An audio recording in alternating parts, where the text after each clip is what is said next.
And if you're walking, it's probably not going to be a good idea. But if you've got some kind of motivation, something to move you with, a boat or a vehicle or on horseback or something, gallon jugs of water.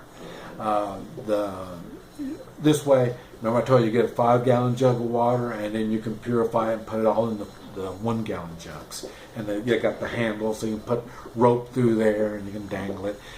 You can also use them to, you can cut them and then use them for a scoop, and if you need gasoline, they work good with gas. You can get a siphon and do it, or just knock a hole in the gas tank and let it run into the jug.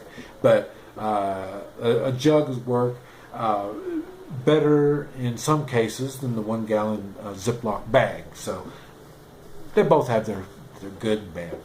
And let's see, duct tape. Oh, I can't forget that good duct tape. Duct tape is good for everything. So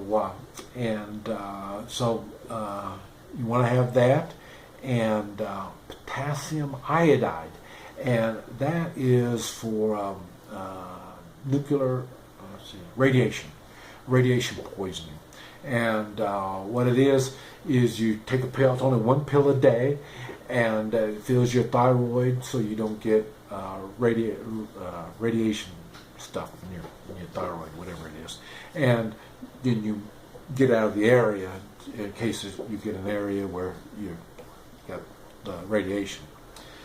Okay, now in the way of gear, some of the gear that you might want to have with you, a tent. If there's only 3 of you, a tent will work good. See, you might be called out. Now, see, we use a 3-man militia during emergencies, disasters, and crisis. And a disaster is limited to your area, and the time is going to be limited. Crisis is going to take a long period of time, and it's a vast area. It could be a whole country is in crisis. So, but I say your tent would. So in other words, if you're out in a position and you 3 are in charge of this area, that's where you need your tent, and then you can throw leaves and branches and stuff over it to camouflage it, and at least you can get some comfort so you can sleep good at night. And talking about sleeping good, don't forget sleeping bags. You need sleeping bags and maybe even some blankets. Blanket. Now, I've been working with the idea of wool blankets as ponchos, and the color's good, and you can just sit there and put your poncho on you, and you can put some. You can blend in pretty good like that, and it'll keep you warm. So it's a blanket that's going to keep you warm. Okay. Also, you're going to need communication devices, both electronic communications and, like say, whistles and I don't know, maybe sticks, tapping sticks or something. I don't know. Depends on the area that you're at and the conditions that you're in. But you do need to have some kind of communication stuff, and right back to batteries. And anytime, don't forget when you're using electronic communications, don't forget it can be listened in on. So you're going to have to use codes and stuff like that. And so you don't want to say exactly where you're at. You want to have some kind of code. Have the your handmade maps, so then it'll be I'm in number 3 sector, so, and nobody will know where number 3 sector is but the people with the map. So that's, you need to be aware of that. And like I say, first aid. Now, as an individual, in your backpack you should have some first aid, enough for you. That's really what you need. But also, as a 3-man unit, Like, see, I can get my own first aid in about like this much of a space, so it won't take much space in my backpack, and that'll be enough for me. But in heavy duty nasty stuff, I'm going to need more. So you're probably going to need at least this much of a backpack or first aid stuff, something big like that, with first aid stuff for you three. So you can have, because I say don't count on other people having all the stuff that you need to keep yourself from dying. So the best thing is have the stuff that you need. And so in the first aid, you'll need one large container for the first aid for your bunch.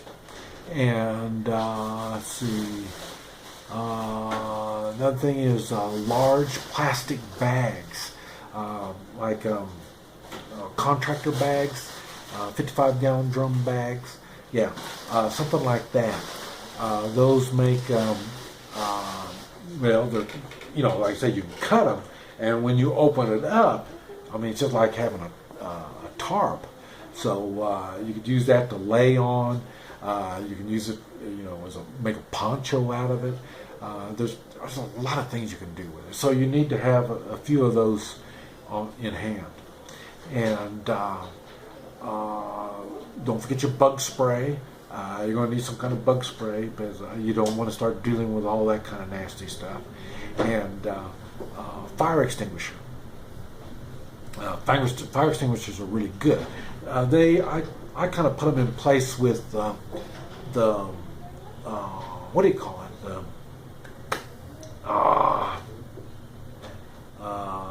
The smoke bombs and that type of stuff, because you can just whoosh like that. If you're in a room, you can go whoosh like that, and poof, nobody can see anything. And then, so in other words, that'll change a lot. So in other words, if you want to get out the door and there's people out there and they want to hurt you, all you do is whoosh like that, and then whoof, and nobody can see nothing, and you can get out the door and get gone.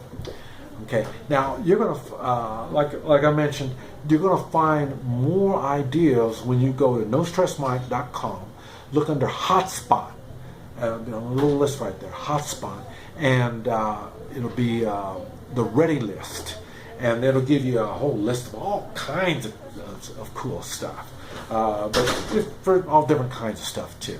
But that's another place to get more information on more things.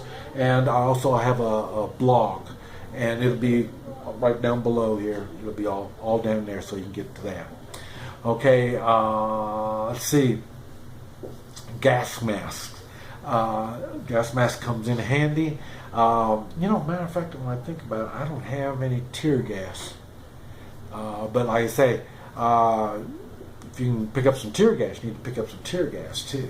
And so that's why you have the gas mask. Also, as a three-man militia, we are called out for emergencies and, like I say, disasters. And if a tanker, either a truck tanker or on a train, something like that, it wrecks or springs a leak and some kind of chemical comes out, you're going to wish you had a gas mask. Gas mask is one of those things. There's not a whole lot of things going to work. If you need a gas mask, you need a gas mask. I have a gas mask. Well, now I only got one car, but used to I had one gas mask in every vehicle I had. And why you say one? And that's for the driver, so he can get us out of here. And a matter of fact, one time I was driving and I went in a low spot, and then I noticed it was hard to breathe. And then I came back out and found what was going on. And what it was, a train car had a leak. And whatever kind of gas it was next to a fertilizer plant. And it leaked and it went to the low spot. And it followed, and we were a long ways, probably over a mile from the fertilizer plant. But that low spot held all that that chemical fumes. So, that put the fear in me on that. After that, that's when I started putting a gas mask in every vehicle. So, but like I say, so there is a time for the gas mask. And like I say, I already talked about the fire extinguishers. You need the fire extinguishers. Candles. Candles is really a good thing. They come in really good, really handy. Now I have some that are in a can, and I got wicks. And if you put 5 wicks in there, you can cook on it. And if you just want 1 wick, you just put 1 wick. You just want the light, or 2 or 3. If you want the heat, you can put it in your car. So in the wintertime, if your car breaks, you can get inside there, and then crack your window, and then let the candles warm up inside there. And then after it gets warm, close the windows, put out your candles, and you'll be okay.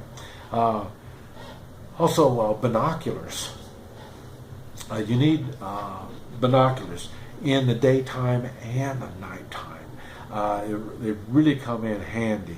One time I ran around with the police, and this was way back in the 70s, and when we looked for criminals, and at night we'd even use binoculars where we could sit back and we could watch different stores, or out in the country, watch different areas. If they're doing weird stuff, we can be there at a distance and watch and see what's going on.